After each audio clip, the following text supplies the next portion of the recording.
At Villeries Florist, we deliver the magic of flowers 7 days a week to the North Shore and South Shore in the New Orleans area. Whether it's for birthday parties, baby celebrations, Villeries provides colorful floral displays for all. With a store full of fresh-cut flowers, exotic tropical flowers, orchids, roses, and even fruit baskets, our goal is to make your vision a reality. Villeries Florist, proudly serving Louisiana since 1969. Dave Miette Insurance Agency, 504-556-0809 or davemietteINSagency.com. For over 48 years, Southern Tires and Auto Repair has provided services across the New Orleans metro area. Southern Tires offers a range of tires for all vehicles and ATVs. We also have a full suite of auto repair options, including brake repair, rim repair, custom exhaust, steering and suspension, tire siping, and so much more. Southern Tires and Auto Repair, 2550 Hickory Avenue in Metairie.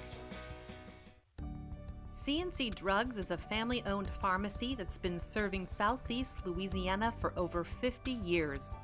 Whether you need help taking care of an elderly family member, a growing child, or even a pet, Cnc provides patient-centered care for your entire family.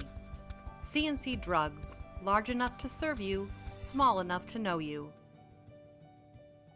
Locations in Mandeville and Araby.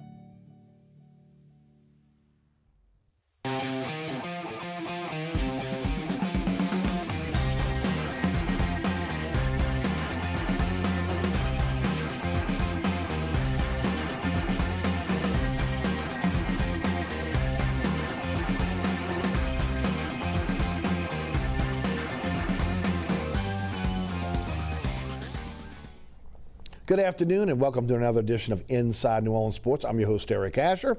We're live from our Pontchartrain Production Studios on, I can say it now, right, on a beautiful day here in Old New Orleans. A little bit of a fall snap for us, a little bit. We'll get a little bit more over the weekend, but again, it's football weather for us this weekend. We'll be talking a lot about what's happening here with the home teams, the Saints, LSU, Tulane Pelicans, all on tap for us. And a guy that, again, I love to watch, love to listen to, love to read his stuff, and he's one of the best we have in the city. Ed Daniels, sports director at WGNO-TV Sports, is our guest today. Ed, welcome to the show. Eric, my pleasure, buddy. Good to have you. And look, before we get started, you guys, number one, leading the league in high school athletics, but you do so much more. Tell us about all the great shows you have over at WGNO. Well, we have high school sports for 27 weeks a year. Mm-hmm. We do 17 weeks. And of course, in the 18th week, we do two high school shows for the state championships, Friday night football. Then we'll have 4 basketball, soccer, early baseball shows, Friday night sports in late February, early March. And then we turn around in April, late March, early April for 6 shows of Friday night fastball. So we're very busy. We certainly enjoy that. Right. Keeps us in touch with the high schools, and that's going on 27 Fridays a year. Right. It For how many years now? Well, the football show's 30 years. Right, 30, as I thought. Now, fastball is about year 8 or 9, maybe. Yeah, that's with Joe Sherman, right? With Joe Sherman, right?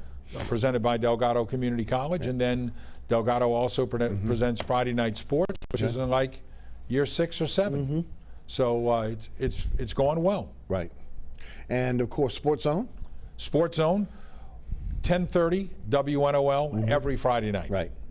And that's a great show as well. Ed, your commitment to high school athletics. Okay, I mean, look, a lot of people don't talk high school athletics. You've always talked high school athletics. You've always been involved in high school athletics. Why? Well, I just think it's where it all starts. You know, I watch all those guys play on Sunday, went on Saturday too. Right. To me, one of the coolest things about the job is to follow a player in high school, then go to Yeoman Stadium or Tiger Stadium or some other place and see this young person succeed. Yes. And then they move on to the National Football League. And one of the things we did for the 30 years of Friday Night Football was all the players of the past. And it's amazing to look at Odell Beckham Jr. when he was 16 years old. Right. That face. Same thing with Jarvis Landry. Same thing with Devontae Smith, with Christian Fulton, with Jamar Chase, Right. who's having a tremendous year. All of these guys are our guys. Right. And I think that we feel a special connection to them because they were all part of our program. And last week we did a piece with Chris Henry, Chris Henry's mom. Of course, Chris passed away in 2009, the former Bell Chase wide receiver, Yes. who was an enormously talented individual. And again, a connection back 20 years ago. Shane Shelley to Chris Henry. That was one of the great connections in Plaquemines Parish history. Right. And you know what? I feel like we're a part of that. Yeah. We documented that. Right. And it is a tremendous amount of fun. It's so much fun. Right. And I remember when the show started, we were at Saints camp. It was late July. And Archie Manning was doing the Saints broadcast Right. with Jim Henderson, Yes. the preseason. Yes. So what Arch would do is he'd come to training camp for a week or so. He'd bring Peyton. Right. And I remember telling Peyton, Right. Peyton was a junior in high school. Peyton, we're starting a high school football show. And 30 years later, here we are. Yeah. And, you know, to go to Canton, to see Ed Reed get his gold jacket, Right. and he and I are sitting there, and he's getting ready for his press conference, and we're standing on the side, and we're talking about high school football. Right. So to me, he and I will always have that connection because we were able to watch all the special things he did Yeah. at Destrehan High School. Then he goes to Miami, recruited by Curtis Johnson. Then he goes to the National Football League, wins a Super Bowl at the Superdome. Yeah. You know, it's just superb. Yeah. And it's so much fun. And I hope that we continue to do it for a long time. Well, I'm telling you what, when I say lead the league, you guys are really kind of the trailblazers there. I hear it all the time, coaches thanking you. Yeah. Okay. Thanking Kenny Trahan as well. Right. For, again, the spotlight y'all put on high school athletics. Well, you know, Kenny does an unbelievable job with his website, CrescentCitySports.com, and of course on the radio as well, 106.1. Yes. Unbelievable. And, you know, Kenny's been doing his radio show for 27 years, and tremendous information on his show. And again, I think he would say the same thing. To me, it's about, you know, when you leave the planet, you've either contributed or you haven't. It's true. And to me, the one thing, I don't know what else will be written on my resume, but that will be on my resume, and I proudly say that. Yeah. And I think it's, if you haven't given and only taken during your time here, Right. truly, what have you done? No, it's the truth. It is. You want to leave some type of legacy. We do want to ask you about two things that are in high school news right now: the situation at Brother Martin and the situation at Martin Luther King. What can you talk? What can you tell us? Well, the Martin Luther King situation is unfortunate. Okay. And I don't know a whole bunch about that. Okay. But I am aware, and I hate to see that happen. Right. Because this is a program that was making a few strides, and now they're in a very difficult situation. Right. Coach is gone, not good. Right. As far as Brother Martin is concerned, Brother Martin sent out a lengthy rebuttal to what was going on with their situation with forfeiting the games and dropping in the power rankings. They've asked for an emergency appeal. I'm sure they'll get one. They have to appeal that before the brackets come out, Right. which will be next Sunday. Okay. Week 10 of the regular season ends next Saturday, and then the calculations will be made. They honestly, truly believe they've done nothing wrong. And I'll be curious to see how this turns out, because I think that Brother Martin feels like the LHSAA has encouraged the appeal. We'll see what happens with the executive committee.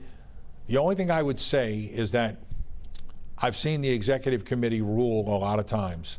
I have not seen a lot of people win appeals. Right. Right. I haven't.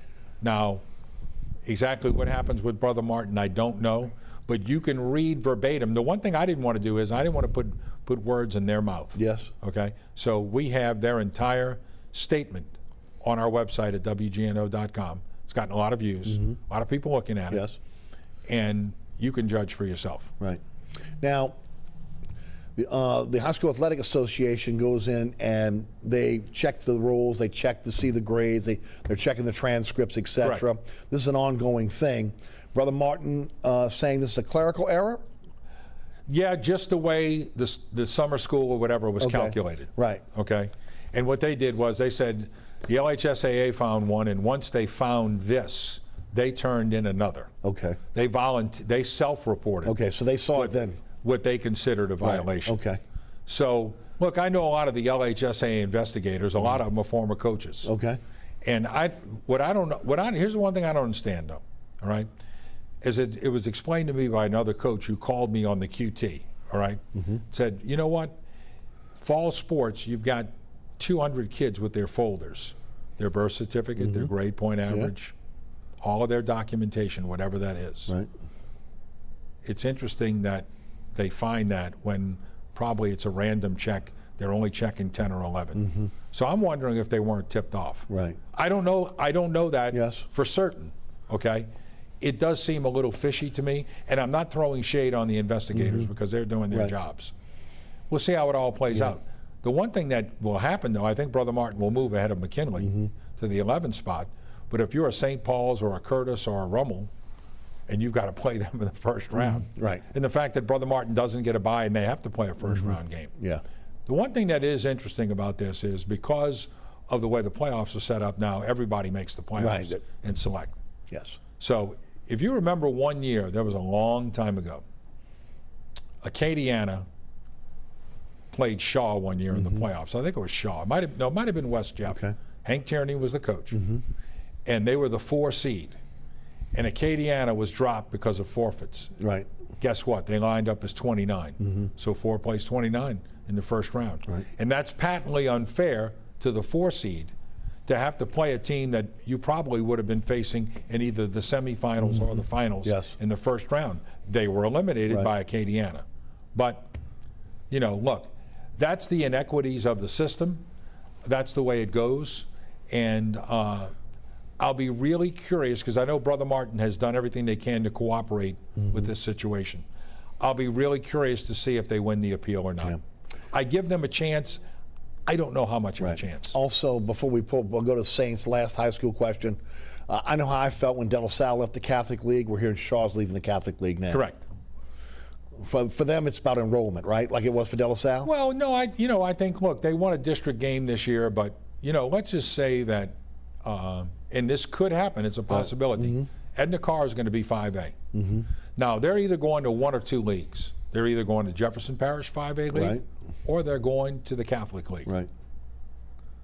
I think one or the other, don't you? Well, yeah, I've looked at the leagues. They're not going to 6 5A. They're not sending them to the North Right. Shore. All right? They're not going to the Bayou, which is 5 5A. They're going to either 9 5A or not 5, I don't know, whatever the Bayou League Yes. is. 7 5A. I don't know. I get them all confused. So they're going somewhere. So what happens if Archbishop Shaw has to play Curtis, Carr, Jesuit, Brother Martin, and Rummel every year? It's really tough with their enrollment. And let me say to you that they've done a really good job of competing this year, and I think their future is bright because, number one, Tommy Connors is a Shaw guy, and he is an excellent football coach. Right. Very organized, very hardworking. And he's got good people on his staff. Lou Valden's with him, who does a great job, okay? But, won a state championship at Hanville 2003, and of course Right. did an unbelievable job at East St. John. Lou, tremendous football coach. They also have a stadium on their campus that's very nice. Right. It's a very nice atmosphere. I think Shaw has a lot of upside, but probably for 2 years, I think it's better for them to go down and maybe be able to compete at a little bit of a higher level. Yes. And look, this is not something new, Eric. If you go back to 2006, 7, and 8, and I might have my years off by 1. Shaw, as a Class 4A school under Scott Bain's father, went to the Dome 3 consecutive years. Right. Now, the problem is, I believe they ran into Bastrop twice, and they ran into that Bell Chase team with Blake Mathern in 2008 and didn't win the title in any of those years. But my point is, in that classification, they reached the Superdome 3 consecutive years. Scott is an excellent coach. Yes. And Shaw did a great job. They had a great program. They probably would have won a state championship or 2, but they ran into some teams that were juggernauts. So I don't have any problem with it. I wish the school well. I understand why they did it. And frankly, I agree with the decision. Yeah. Let's turn our attention to the Saints. 4-2, 13-10 winners over Seattle. They take on the world champions Tampa Bay Buccaneers. 3:25 kick in the Caesars Superdome on Sunday. Critique this team after 6 games. When you look at this team, what do you see? Well, what I see is a team that's playing excellent defense. They've allowed the second fewest points in the NFL. I believe they've allowed 101. Buffalo's 98. So I think they've done a great job. They gave the Giants game away. That was a gift. Yep. They probably were a little lucky on Monday, though, against Seattle, because their kicker, who's pretty good, missed 2 field goals. Yeah. So Seahawks could have easily won that game. The one thing I will say about the Saints is I think the easiest part of the schedule is over. I agree with that. And if you look at the records of the teams that they will face, 5 of the next 6 teams are 20-9. You throw the Eagles out of there, they're 2-5. Right. If you take the Eagles and the Falcons out of it, then those four of the 6 teams they face coming up are 16-6. Right. So when you talk about Dallas, Buffalo, who else? We got Tennessee. There's one other coming up in there that's really tough. When you talk about all those teams coming up, you're looking at, to me, the meat of the schedule. Right. And in some of those games, like on Sunday, the Bucs are going to score. Yes. The Saints are not going to hold them to 3 points. Jameis Winston is going to have to not manage a game. He's going to have to try to win a game. Right.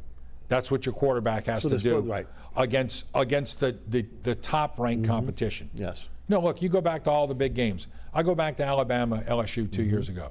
I always said, maybe on this program, that Alabama's biggest worry in the SEC West is a talented LSU team with a quality quarterback. Right. Well, it happened then. Yes. And LSU won. So I think Jameis Winston is going to have to do more than manage games. He's going to have to make some throws to win games. And I think we've seen what he is thus far. Right. Well, that was my next question. Talk about Jameis Winston, what you've seen thus far, what your expectations are for the rest of the season. Okay. He is a good runner. He's got a very strong arm. Yes. He can throw the deep ball, sometimes extremely well. I think he's matured. A little disappointment has probably influenced him in a good way in his life. Yes. Like it does for all of us who are 22 or 23 years old, think we know everything, and frankly, we don't know anything. No, we don't. All right? So he's going through something that every person, especially every man his age, whether he's playing football or not, is doing that. He's growing up. Sure. All right? No problem with that. So overall, I would give him a more than a passing grade. The only thing I would say is I'm not impressed with his accuracy. Right. I don't think he's a super accurate thrower. And and kind of piggyback off of that. Sure. Rick Gailey, who used to do the show with Kenny and I on Saturday mornings, former St. James coach and a college coach as well. Yes. A vast amount of experience coaching quarterbacks. Yes. I asked Rick one day, I said, Rick, you tell me, is accuracy something that can be taught, or is it something that a person is born with? Yeah. And he said door number 2. Yep. So I think what you have with Jameis Winston is what you have. Now, if he plays out of sight the next 6 games, he's going to get a contract extension. Yes. If he plays average and the Saints win 2 or 3 of those games, then I think after almost a season, you've got your answer about what he is. Yes. And to me, at some point against Josh Allen or against Ryan Tannehill or against Dak Prescott or in games like that against Tom Brady, he's going to have to produce at a high level. I'm curious to see what he does. Is it a fair sample size considering his pass catchers? Probably not. And look. I mean, honestly, when you look, if anything, you look at this, look, they've done great in the draft, okay? This past draft looks like it's a really good draft. But yet the last 2 years, just from the SEC, just from Louisiana, numerous wide receivers that again, they could have drafted. The last 2 drafts, just for the NFL, you've had really good wide receivers. They drafted 1. The kid Baker, who was South Alabama, was on the practice squad now. Yeah, he's a 7th-round pick. Right, I mean, 7th round pick. You can't expect a 7th-rounder. I mean, Marcus Colston is the exception to the rule, not the rule. Right, exactly. No, and I get it. Look, I do think that if you look at what they've done Their offensive line is real good, although they're not going to have Pete again. Right. And so they have injuries there. But Throckmorton's done a good job. He's done a solid job. Right. But again, that's a salary cap issue too, because if you had Nick Easton, he would be in there. And there's a guy who has 50 starts in the NFL. True. All right. And Throckmorton does not have that kind of experience. Right. So, I mean, that's where they are. I think Michael Thomas will help him a bunch. I agree with really that. do. I think Troutman has been a disappointment thus far. So far, but he's young. He's young. I think you got to give him some time. But thus far, I think he has, has been not as good as they would hope he is. I think the expectations were really high for him. Well, when you trade 4 draft picks for a guy, you set the guy up for expectation. Exactly. Okay, everybody's like, holy smoke. We traded 4 draft picks for this guy. He better be good. Right. And you don't know if that's going to be the case just yet. No. So, yeah, I do think his cast is somewhat limited at this point. And also remember from the game on Monday, who didn't play? Deontay Harris, who was averaging 17.9 yards a reception, and has 2 home runs for him this year, 72 and 55 yards. And of course Taysom Hill, who was a big part of their offense as well and can function very well as a receiver. And we don't know if they'll be back for Sunday either. Right. Look, it's I think overall that Jameis Winston has done well. But we understand what the Saints' formula is now. Right. To me, they have an identity as a team. All right? They hand the ball to Alvin Kamara. They throw it to Alvin Kamara. Right. They block with a really good offensive line. Okay? And they play great defense. Right. And my only point is that when you get into some of these games, okay, are you going to be able to hold Josh Allen to 10 points? Right. You going to be able to hold Tom Brady to 10 points? And I think the line on Sunday reflects that. What is it, 5.5, 6? Yeah. 6 in some shops, 5.5 in others. Right. At home. Right. The Saints are almost a touchdown underdog. What they're telling you is that they have great respect for their defense, but what the odds makers are telling you is that they're very wishy-washy on the Saints offense. Yeah. When I say that, I mean one player. I mean, if a team shuts down Kamara, they're in trouble. Right. Because they don't have anybody else to go to. Now, they trade for Mark Ingram. He comes back. He's 31 years old. He's still got something left in the tank. Peyton said today he expects him to play on Sunday. It was needed and necessary to bring in a big back. I thought they were pretty fortunate to be able to get Ingram back because that's a guy, again, that you don't have to spoon feed him the system. He knows the system. Well, I know he's hurt now, but I wish they still had Latavius Murray. Well, so do I. Because I thought he did a really nice job for him. So do last I. year. If you look at the grades from Pro Football Focus, his grades were very good last year, and also he averaged a significant amount of yards per carry.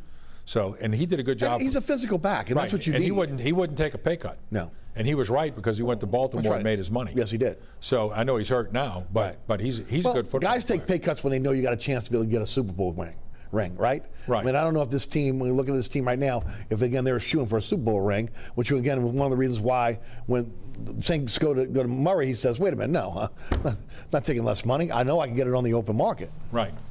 And that's what he did. And exactly. With a team that may have a chance to go to the Super Bowl, no doubt. Peyton is a play caller. A lot of people say kid gloves with Winston right now, still, not opening up the offense. I think that's a byproduct to me of, again, a lack of weapons more than, again, not faith in Winston. But what are your thoughts? I think it's a combination of the two. I mean, I think he knows what he's throwing to. He can't say that. He's the coach. Right. And when it comes to Jameis Winston, I do not think there's 100% trust. Of course, he'd never say that. Right. It's his quarterback for now. Look, if the Saints somehow win 9 or 10 games and make the playoffs, with all the things that happened to them in the offseason, being $100 million over the cap, Drew Brees retiring, all the injuries, suspension on Yamada, losing a core of your team. Yeah, Michael Thomas hurt. Vets, right. All the things that have happened. If that happens, then they've had a great season because this is the season where, as an organization, they have to pay the piper. Right. This is the transition season. This is the transition season. And look, you'll know a lot more after this. Do they stick with Winston and give him a multi-year deal? Right. Or do they go out and try to find somebody? It's going to be very interesting. They've been able to hang their hat on the defense. Again, the pass rush has been suspect. Last week they got 5 sacks, two on that last drive. But they're getting some help back with, again, Onyemata coming back. Davenport, obviously, again, makes a difference when he's there. Peyton Turner is now out. What are your thoughts on the defensive line specifically and how they played and your expectations now that they're getting a little bit healthy? Well, they don't rush the quarterback very well. No, but they traditionally. And I think the biggest mistake they made in the offseason was they spent their money on Marcus Williams. No slight on Marcus Williams. Sure. He's a good player. He is. Okay, and I'm not saying he's not an accomplished player, but Trey Hendrickson is outstanding. Yes. I would have found a way to keep him. Right. Now, I don't know if the numbers would have added up, but I would have done everything in my power. And if it came down between choosing Hendrickson or Marcus Williams, I would have chosen Hendrickson. I agree with that. And Davenport, to me, is a guy who, at some point, after 5 years in the league, he's either got promise or he doesn't. Right. He's either delivered or he doesn't. Right. Remember, they let Sheldon Rankins go. Yes. Sheldon Rankins, solid player. Right. Malcolm Brown, for only $5 million, they let him walk out the door. Let him walk out the door. And he's a good player, too. Actually, they traded him, but yes. Right. So my point is that the one thing that I wish they would have done, and again, I know, right, it's a second guess. I wish they would have done was kept Hendrickson. Yeah. He's proving it in Cincinnati. Yes. He's got 6.5 sacks right now. I think he leads the NFL in quarterback hurries. Yeah, I think he's right there. He's right there. There. Right. He's had a phenomenal year. No, he's picked up where he's left off. And a lot of people thought it was just a byproduct of, again, the rest of the defense. I'm not just saying Cam Jordan, but the rest of the defense that opened him up. Maybe they were hoping that Peyton Turner could come in and maybe catch lightning in a bottle there. I think both Davenport and Turner are. Yeah. You know what, Eric, though? I'm not to interrupt you, but I'm not a big fan of banking on first-year defensive linemen to come in and make a huge impact. Right. Well, they don't. I just don't see it. I'll give you an example, and I go back to this story a lot. In 1989 at training camp, all right, I'm looking at Wayne Martin, and I'm like, you know what? We're in lacrosse. I'm looking at Wayne Martin, and I said, you know what? My goodness, this was not a good selection. 2 years later, Wayne Martin was the best interior defensive tackle in the NFL. Right. Unstoppable. Because the light came on and he figured it out. Right. So that taught me with defensive line, you got to be patient. It takes time. It takes time. Right. However, in all fairness, Marcus Davenport is in his 5th year. Right. And I think it's time. If not, then the Saints are going to have to make a real decision. Right. Well, the problem is, again, they made the decision when allowing Henderson to walk and doubling down on Davenport. Well, and look, they can say whatever they want. Right. But when you got 2 number-1 picks invested in a guy, all right, you're hesitant to let him go. Right. Until you're absolutely sure. I get that, but again, there was a time. Remember with Pierre Thomas, and I'm trying to remember the other running back, Antonio Pittman. That was kind of the. But Eric, that was a 4th-round draft. It was. I agree. When you spend 2 number ones on a guy, no, I'm with you. You're going to give him every chance. Yep. And I think and he does have talent. It's not like he's not an untalented, Right, but also health. He's often injured. Just like Pete. Right. Health has always been an issue. Yes, no doubt. Let's talk about the second level, which I think is really surprising. I got to be honest with you, because I didn't expect the rookies to come in and play this well, nor did I expect the guys that were over the last couple drafts coming in and playing well. But the guy that is the straw that stirs the drink is Demirel Davis, who I think is the most underrated linebacker in the NFL. What he did on Monday night put the entire NFL on notice about how good he is. But all of a sudden now, with Quan Alexander and the group that you have, it's not a bad linebacking core. Yeah, Pete Werner's done a nice job. He really too. has done a nice job. Yeah, and he's a tackling machine. Right, and when they drafted him, I was like, yeah, me too. I don't know, but I mean, he's turned out to be pretty good, and their faith in him has proven to be accurate. Right. And I think you got to give Jeff Ireland a lot of credit. I agree with that. Bond is, it is what it is. Ellis can play in spots, but there's a little depth there now. Where again, I didn't think they had that going into the season. But you know what? They'll always be, as long as Dennis Allen's the D coordinator, they'll always be playing 2 guys there for the most part. Always. And they're going to be in a nickel. Yes. That's who they are. True. Your thoughts on the back end, especially with Lattimore, outside of again the personal foul penalties on Monday night? He's had an All-Pro season. He's played a lot better than he played last year. Yep. Because I thought he was a step slow. The one thing I would say is that, I always think, like looking ahead to Sunday. All right, I always think that he plays better against tall, physical receivers. The quick guys, to me, give him the trouble. Right.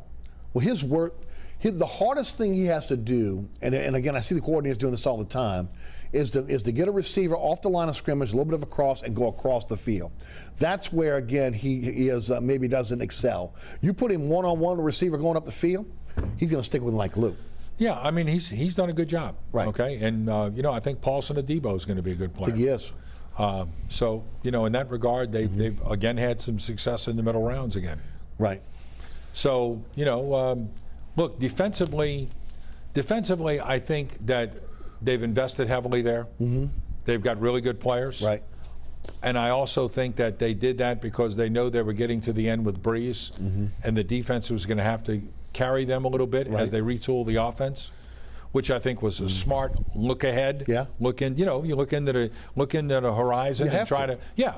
And also I think this too. I think that Dennis Allen is the perfect guy for Sean Payton. A guy that does not seek the attention. Right. That Sean Payton trusts, and he just goes about his business and does his job and does it well. Right. Special teams are solid. Gilligan has been incredible, considering, again, he's following Morstead, who was maybe the greatest punter in the history of the Saints.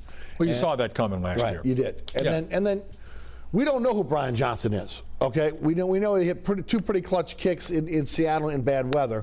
Hopefully, again, after this revolving door of kickers all season long, with Lutz out for this year now, this guy can settle in and be able to knock down some critical kicks for this team. But we have no idea. Harris is a weapon returning kicks and punts. Right. Well, they've about legislated the kickoff out of the game. Right. So it's going to be a punt return if he does something. But as far as Brian Johnson is concerned, he's always had the reputation as a guy who is accurate. I don't know how strong his leg is. Right.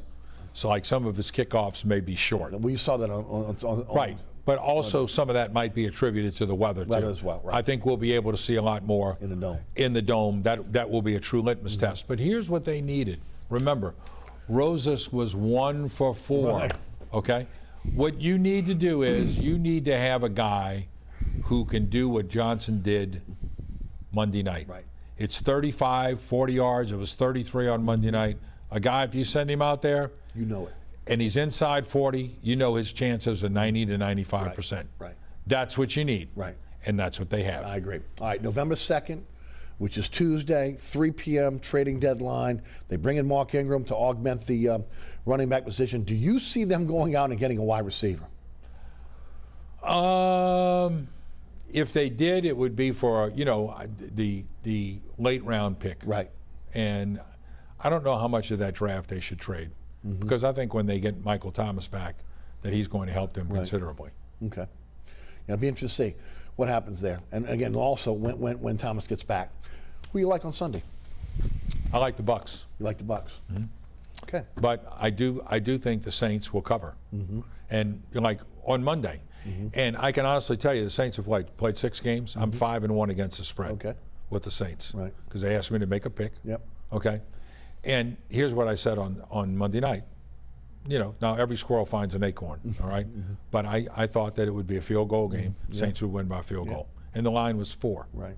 Now, if Russell Wilson's out there with his skills, it's probably a far different game. Right. It's a different game. Totally different game completely. Right. And the Saints have to be a little more aggressive offensively too. But I do think at home that the Saints will play well. I think they do have confidence against the Bucs. They beat them twice last year. Right. I think they match up well with them. And look, when they played in the playoffs last year, they were playing the Saints at the wrong time. And Saints were injured. Yeah.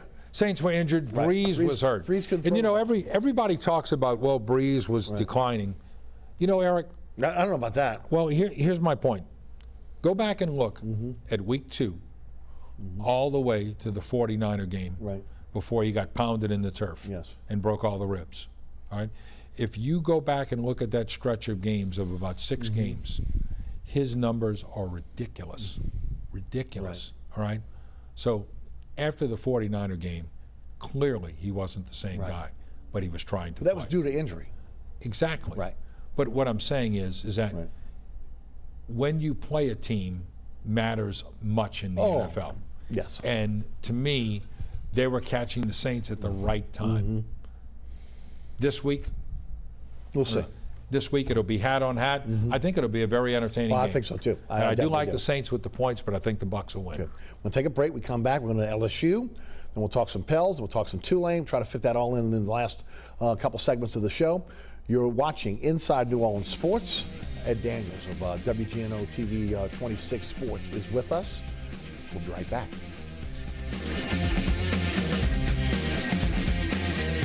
Burkhart's Air Conditioning, Heating, and Refrigeration has been family owned and operated since 1989. Burkhart has energy-efficient solutions and offers brands such as Mitsubishi ductless AC units and Amana, the only manufacturer with a lifetime unit replacement warranty.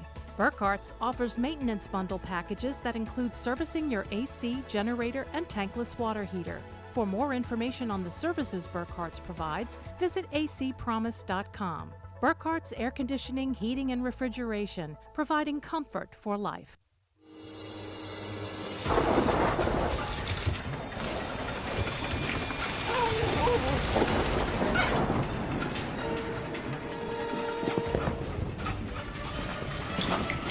Experiencing rough weather with a bad roof can be a nightmare. It doesn't have to be. Suburban Roofing, because when it comes to roofing, there is a difference. Located at 3701 Iberville Street in Mid-City is Katie's Restaurant and Bar. Open 7 days a week, Katie's offers daily specials for lunch, dinner, and Sunday brunch. Serving New Orleans cuisine such as fried shrimp platters, grilled redfish, and a fully stocked bar. And don't forget about our expanded event seating and local entertainment. Featured on the Best of Food Network's diners, drive-ins, and dives, Katie's Restaurant and Bar. Welcome back to Inside New Orleans Sports. I'm your host, Eric Asher. Ed Daniels of Channel 26 Sports is with us. Ed, LSU 4-4, 2-3 in the SEC. Got a coach that's going to be finishing out the season, has been relieved of his duties. We're, 20 months removed from the greatest season in the history of college football, 2019. How did we get here? Well, I think it was a number of things, but I think the primary reason why is, and I know people want to blame coaching, and obviously they had some issues on the coaching staff. Right. But a year later, I don't think Bo Pelini looks as dumb as people thought he was. All right? And to me, the number one issue has been recruiting. Okay. Now, I know that doesn't fly with what a lot of people think, Right. but I don't think their offensive line is very good. At least they haven't played that way. Then all those guys are back for the most part. Disappointed enormously. Yes. You wonder what kind of team they would have if they were better in that area. Defensively, they've been average at best. Sometimes poor. You know, not having Stingley has hurt them. Not having Eli Ricks has hurt them. Yes. But I go back to recruiting. And I go back to the 2019 class, and I know Renee Nato wrote about it at Crescent City Sports. And you did as well, right? At the Clarion Herald. I did about 2 weeks ago, 3 weeks ago. If you go back and look at that 2019 class, which would be in its third year right now, that was much ballyhooed and much heralded. Yes. It has not turned out to be good. So to me, whenever LSU has gone for a dip, you know, to me, the biggest reason why is because of recruiting. If you look at LSU after 2013, Right. they had Jeremy Hill, Odell Beckham, Jarvis Landry, Mettenberger. All those guys set records that year. They were a 9-win team because they weren't very good defensively. Yes. And I don't think they recruited well defensively there either. So, and at that time, 14, 15, 16, the program slid. Yes. Agree? Right. So if you go back and look at the team in 2019, I mean, look, just go back on YouTube, watch the condensed version of the Alabama-LSU game from 2019. Alabama had Tua, Henry Ruggs, Devontae Smith, Jalen Waddle, Alex Leatherwood. I'm missing another receiver. Jerry Jeudy. I'm going all Najee Harris. LSU beat that team. Right. Look at all the weapons that Alabama had on that team. Yes. And they had, but they weren't that good defensively. LSU took advantage of that. Yes. But LSU that day had Justin Jefferson, Jamar Chase, and Terrace Marshall Right. on the field with Joe Burrow and Clyde Edwards-Helaire. So from the skill positions that day, and I might be missing a guy, okay? Waddle, first-round pick. Ruggs, Judy, Henry Ruggs, all first-round picks. Yes. Tua, first-round pick. Najee Harris, first-round pick. LSU had Joe, Jamar Chase, Justin Jefferson. So that's 9 I've got right there. Edwards-Helaire is also first round. Edwards-Helaire, that's 10. So there's 10 first-round picks in the skill positions on the field that day, and LSU won that game. Yes. They were talented. Yeah. I mean, they were an enormously talented team. And you know what? The spread offense works a lot better when you can block. So to me, and one of the things that I thought was interesting too is Bryce Brown told me this a couple weeks ago, the coach at Edna Carr. Right. I was interviewing him about Aaron Anderson, who had decommitted. Yes. Who's one of the best players in the state. Very, very talented young man. Kick returner, wide receiver. Torch Curtis at Gormley a few weeks ago. Very talented player. Said, Coach, what do you think happened? And he's friends with Ed Ogeron. Speaks to him frequently. He said that I think COVID killed their momentum in the offseason. And look, there's a lot of other things, and frankly, I saw some things in the in NOAA.com about why are they paying Ed Ogeron? Because they had no choice. If they fire him, You're talking about the buyout. the buyout. Yeah, If they try to fire him with cause, they've got nothing. Right. Now, I know that might upset some people, but don't believe that the lawyers haven't looked at that. Plus, you know, at some point Ogeron will testify. I don't know. But to me, I would ask whether it's fair or unfair. If LSU was 11-1 last year, would all of those other issues be as magnified? No, they would not, because again, winning puts a shade on everything else. Right. And and look, I don't know about the sexual harassment things and the phone call between Ed Ogeron and this lady. Right. I wasn't listening to the phone call that day. Has there been an audio transcript of the phone call? I don't think so. Right. I haven't. I don't know. Right. I don't know what happened with the sexual allegations. I'm not dismissing them. Those are very serious things. Of course they are. Okay? Very serious things. But again, do they have enough proof in that area? And it is about proof. Right. All right? If you accuse, then that person has a right to answer, correct? Yeah. That's how we do it in America. Still, I believe. Sure. Right? I don't think they had enough to say, you know what? We're not going to pay Ed Ogeron. And to me, speculation about that is, in my opinion, a little unfair. You said that coaching is part of the issue, recruiting is part of the issue. Recruiting, 1/3 of his recruits have not played for LSU or left the program. Can't win like that. Having 1/3. No, but you know what? There's attrition in every recruiting class. Sure there is. You got to get lucky sometimes. Right. And you know what?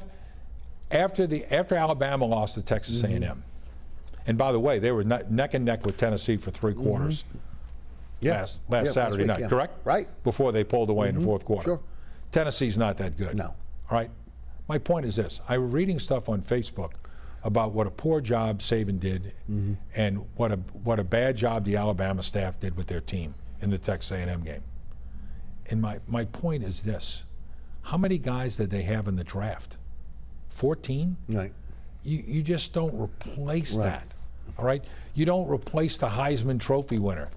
But I know, but what I'm saying is the guy who was 3rd in the voting is the starting quarterback for the New England Patriots and doing quite well. Oh, yes, true. All right? Najee Harris is the bellwether back for Pittsburgh. Right. I can go down the line. All of these guys are all playing in the National Football League now. Yeah. So, you know, even for Alabama, there's an occasional So you think ebb. they're asking too much for him to be able to reload after 2019? Especially after a COVID year? You think Who's that? Talking about LSU. In No. terms of that Ogeron. No. And look, here's the deal. this might upset some Ole Miss and Mississippi State people. This is how I feel. Okay. This is how I feel. Sure. Right? If you're not beating Ole Miss 8 out of 10 years at LSU, you're not doing a good job. Right. If you're not beating Mississippi State 9 out of 10 years, you're not doing a good 100% job. agree with what you're saying. And and look, I can go back to the times that before 2017, they beat State 18 years in a row. And you can't lose to Kentucky. Except for Dak. Right. Look, in 1999, Jerry DiNardo lost to Kentucky 31-5. Ball game. Right. Over. All right. I remember telling my wife, ball game. That's it. Ball game. Right. When that game happened in Lexington, ball game. That was it. It was done. Right. And everyone knew it. But the question is, again, to me, it is the recruiting. I get it that it's hard to be able to, again, reload constantly. Right. But it's also the revolving door of coaches that really hurt him as well. Right. But how many times has Saban changed coaches? Right. True. How many No. That's true. That is true. How many offensive coordinators? Right. How many different and look, I'm not an Alabama follower. I don't follow their program every day. But if you want to start naming them, I can. Jim McElwain, Brian Daboll, Steve Sarkisian, Lane Kiffin. Who's calling plays there now? Was Bill O'Brien? Was he? Is he on their staff? Yeah. All right. Look, I'm not an Alabama football fan. I've got 5 right now. Yeah, but that's not Jake Peets and Durante Jones. No, I understand. I understand. Right. And look, part of the reason why he couldn't attract other guys is because they were concerned about coming here and being in the situation they're in now. Right, no doubt. They knew what the. I agree. And here's another thing, Eric. I don't care who you are. If you're perceived as the interim coach, you will always be the interim coach. And there's very few guys who have beaten that tag. Dabo Swinney is one. Yes. And it looked like Elgeron had beaten it. But it's hard to beat that for a long time. I'll give you an example. 1973, the Saints fire J.D. Roberts in the preseason. Right. Ernie Heffley? John North comes in. Oh, it was John North, that's right. John North comes in as a coach. Right. They lose to Atlanta 62-7 in the first game. I was in the Tulane Stadium, I remember. I was. there. It ran out of water and, and Coca-Cola at halftime. Right. All right? John North put that thing on the right path, and they got better in 73. At the end of the year, they were halfway decent after a terrible start. Yeah. Same thing in 1974. They were a little bit better. But you know what? Once they got off to a bad start, but my point is John North will always be perceived as the interim guy.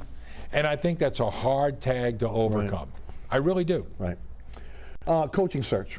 What do you anticipate? Big name? Well, I think they'll go for the biggest name as possible. Okay.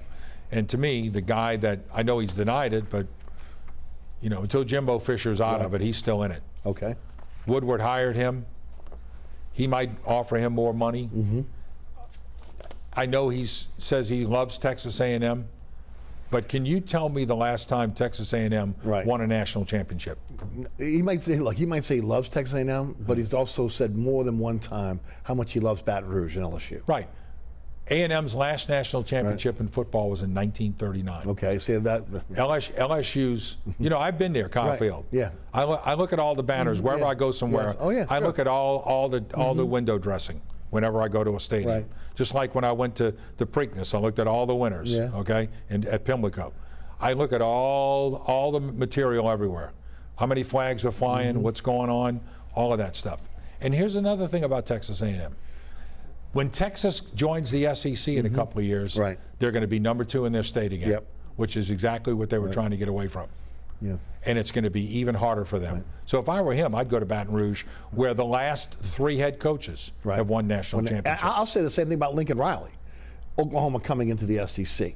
Are you better off at a program at Oklahoma in the SEC or LSU? Yeah. And I would say LSU. Oh, I don't think there's any doubt. Because the football, here's the thing, the football in Louisiana is great. You're always going to get the best players in the state. Ed Ogeron has done a great job of doing that over the years. He's done a pretty good job of keeping Alabama out of here for the most part, which was not the case when Les Miles was Which here. was his forte now, recruiting going into it, no doubt. Exactly. But LSU is a better job than Texas A&M. No doubt. And I don't care how much money the Aggies have. LSU is a better job. Right. And history over the last 20 years has proven that. Shift gears to Tulane. 1-6, 0-3 in the American Athletic Conference. Take on another second-ranked team in Cincinnati at Yeoman on 11 o'clock on Saturday morning. Tough schedule, okay? 4 top 25 teams they had to play this year. Most in 50 years. I mean, again. Most since 1971. It was supposed to be Right. Fritz's best team, Correct. but it's also his toughest schedule. Right. Does he get a pass? Oh, I think so, without a doubt. I mean, even if they wanted to get rid of him, I don't think they First do. of all, I was talking to Tulane fans the other day and saying he's the best they've had Correct. in a long, long time. So And let me ask. he's not looking to go anywhere else. So either. let me ask you this: is a guy who was 154 and 69 as a head coach before Right. he got here all of a sudden forgotten how to coach? No, not at all. Right. What is he, 30 and 39? Right. Probably be 30 and 40 after Saturday, Yeah. especially if they don't have Pratt. Well, come on. Yeah. So, Which is part of the problem. He's been injured since the Ole Miss game. right, but also the offensive line has not done a good job, and their defense has been a huge disappointment. It has. I will ask the same question that I have asked for, let's say I'm 64. I'll ask the same question I've asked since I'm 7 years old. Okay. When is Tulane going to finally answer the question? Why aren't we winning? Right. Well, Because you know what? Here's the thing. 10 years ago, when Yeoman Stadium was being built, right. I heard it's going to be phenomenal. The students are going to come back to Right. games. Yes. We're going to have tailgating. We're going to be on campus, and it's going to be great. Right. I go to a lot of those games. There's not a lot of people tailgating, and sometimes the students come, sometimes they don't. The biggest issue for Tulane University is this. If I'm the athletic director, I'm asking this question.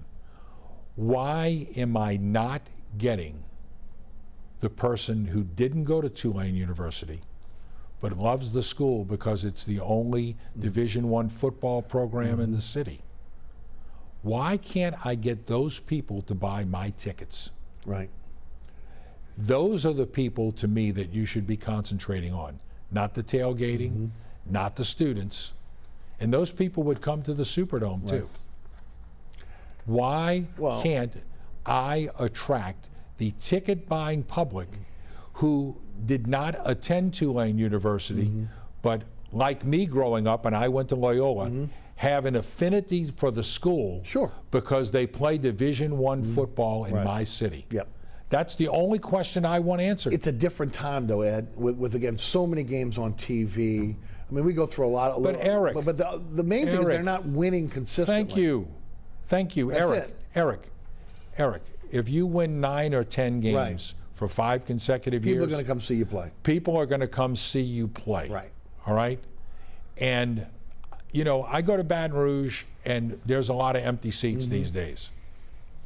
And you can buy LSU season tickets. 10 years ago, in 2011, you couldn't buy an LSU season ticket. You can buy them now. Right. Why aren't we winning? Who is going to answer that question at the school? Well, because they don't put an emphasis on athletics.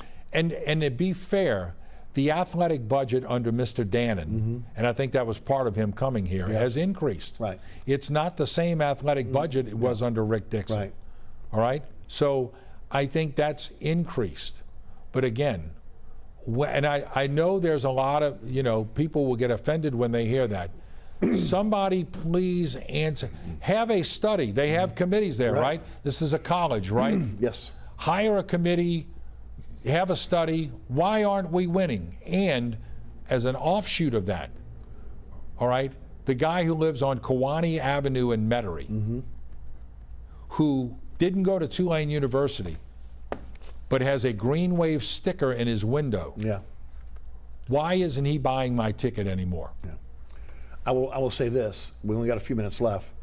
The new AAC will give them a chance to compete for championships.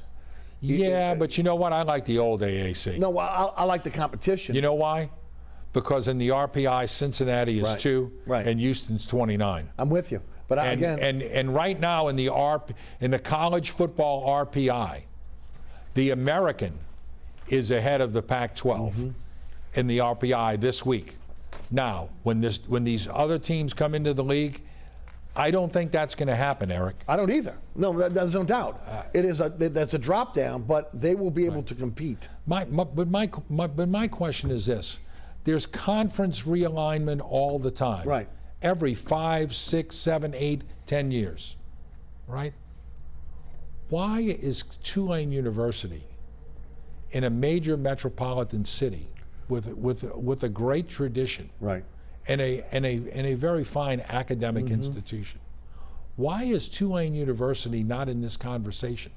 Why isn't Tulane University attractive? Well, because of commitment to athletics. Exactly. That's it in a nutshell. But my point is this, and my point has been since I'm 7 years old. All right, I remember going to Tulane University to watch a game in 1963. I was a first grader. Okay. And they were playing Vanderbilt. And I looked at my father, God rest his soul. I looked at my father and I said, Dad, this is a bad team. Right. They've had too many of those years. Right.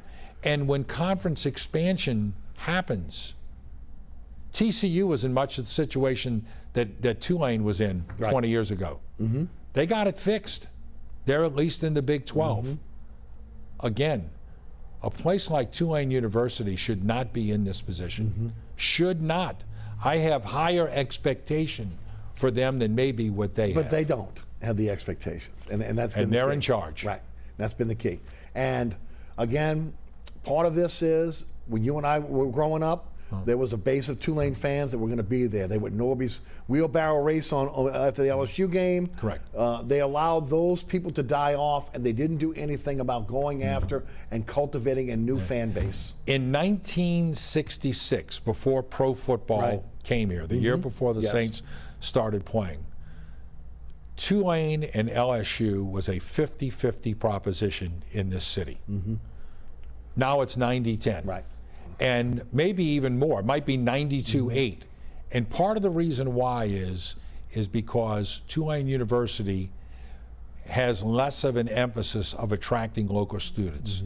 And the one thing I would do is go on the Times-Picayune archives, read Dr. Herbert Longernecker's statement when they got out of the Southeastern Conference. Right. We want to be more of a national university. That's right. Read that and then just cringe. It was the biggest mistake ever made by Tulane to get out of the SEC. But go back and read that. And if you go back and read that Bob Ressler article on January 1st, 1965 in the archives, you'll understand everything 56 years later. There you go. Ed, thanks so much for joining us. Really appreciate it. Too. I'm going to get to the Pelicans. We'll do that next time. Let's do it again. It's pretty early in the season for them, though. Real early. Oh, boy, I hope so. Yeah, you better believe it. Thanks again. My pleasure. Ed Daniels, sports director at WGNO Channel 26. Don't forget, longest running sports radio show in New Orleans, Three Tailgaters on 106.1 FM every Saturday morning, 10 to noon. All right, thanks so much for tuning in. Remember, there are plenty of ways to catch our program now. Tonight, 6 o'clock on WLAE-TV, 10 o'clock on The Deuce, WLAE-TV 2. Friday night, 9 o'clock, Pelican Sports Television, 10 o'clock on WLE. And then, of course, you can catch us on our YouTube page, also ericasher.com. So again, plenty of ways to catch us, including on our social media platforms, at Eric_Asher on Twitter, Eric Asher on Facebook, Inside New Orleans Show on Instagram. Again, special thanks to Ed Daniels for joining us on the program. You catch me on the radio weekdays 4 to 6 on 106.1 FM. You can listen live at ericasher.com. Our podcasts on all podcasting platforms. Anchor is our home base. You catch that at your leisure. Also want to thank our underwriters that make this program happen. Thanks so much again. Please support those underwriters. Also the production staff here at WLAE-TV, which is fantastic. Includes Ron Yeager, Jim Dotson, also Will Ingram, Alex Chacon, and the best director in the business, William Hill. For Ed Daniels, I'm Eric Asher. Thanks so much for tuning in. We'll see you right back here next week for another edition of Inside New Orleans Sports.